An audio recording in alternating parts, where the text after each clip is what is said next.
most music producers don't land sync placements worth their wildest dreams because they're not sticking to landing. It's like watching a gymnast perform this incredible routine only to faceplant at the very end. In sync licensing, a weak finish could result in your music being lost and forgotten in a sea of other tracks, fighting to get attention and never getting placed. I had this exact same issue and it held me back from getting my first sync placement for like 18 months. And I was about ready to quit. So in this video, I'm going to show you how to create endings to your music that don't just captivate the audience, but also seals the sync deal. Now, at the end of the song in sync, we call this a stinger. But it's not just about knowing what a stinger is that's really important. We need to understand why do some stingers work really well while others fall flat, because it's not just an ending of a song. They're powerful tools that give our music's last statement. Music editors and supervisors on projects for movies and television often look for tracks like this to punctuate the end of a scene, and a stinger does just that. It provides an impactful conclusion that aligns perfectly with the visual. Study TV, watch television, and just see how often the scenes change and how the music follows suit. Unlike the gradual fade outs that you normally hear in consumer music, singers ain't got time for that. They gotta move quick, and they help you land 10 toes down in precision, matching the energy and emotion of the scene. The tracks need to adapt with the dynamic changes of the visual media. If you miss this and your song just fades out, you risk losing the sync opportunity altogether. If you disrupt the flow of the scene, then it ain't gonna work. Notice how lackluster this scene feels because of how the music ends.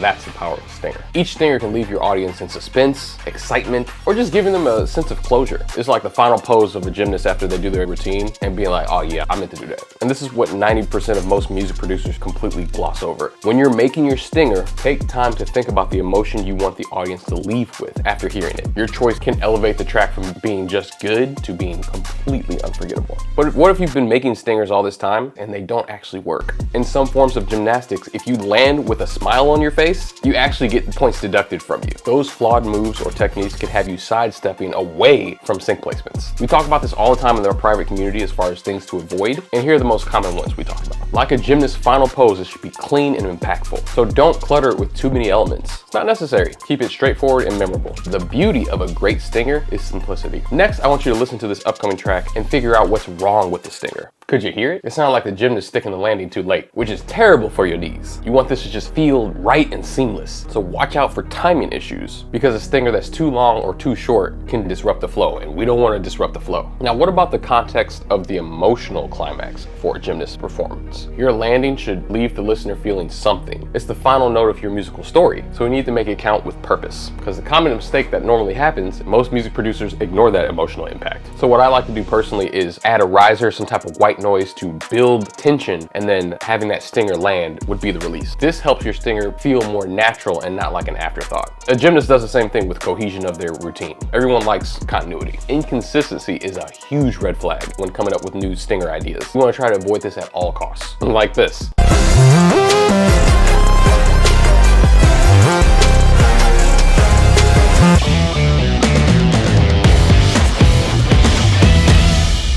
So if you avoid these pitfalls, I guarantee you're already 50% better at creating stingers that don't only just resonate, but catch music supervisors' attention really quickly. So now that we understand the science behind the mistakes that normally happen and decrease our chances, how can we execute the right ones flawlessly so that we're hitting the mark with our stingers every single time? Here's some technical aspects I've found to be super helpful to make sure that I'm nailing my landings. A stinger should come in at the right moment, never feel rushed or too late because it'll lose its punch. So you're using a little bit of anticipation and also serving them what they were expecting. So it's a tension and release thing. First up, the most important thing is timing. Using some type of crescendo, like a riser or a white noise, gradually building a wall of sound to the very end. Because if you end with something with bad timing, it's going to feel very anticlimactic, like a toy bicycle horn at the end of a trailer. Makes no sense. This is why choice of instruments in your stinger can dramatically alter how stuff feels. A sudden burst of brass can signal triumph. A lone piano note can give like a sense of nostalgia. Think of each instrument that you use for the stinger to have some type of emotional purpose, like how some gymnasts with their outfit or the apparatuses that they're using to add their own unique flair to their performance. Normally the instruments that I like to use for stingers are a bass, a lead instrument, and obviously your kick drum. Punch and impact. Depending on the type of music and scene that you're writing for, the best chord to end on is probably the one, because most layman ears feel a sense of we've arrived home, and we definitely want that feeling when it comes to pitching our music. But you could have all these things and still land and tweak your ankle the wrong way if you don't consider the most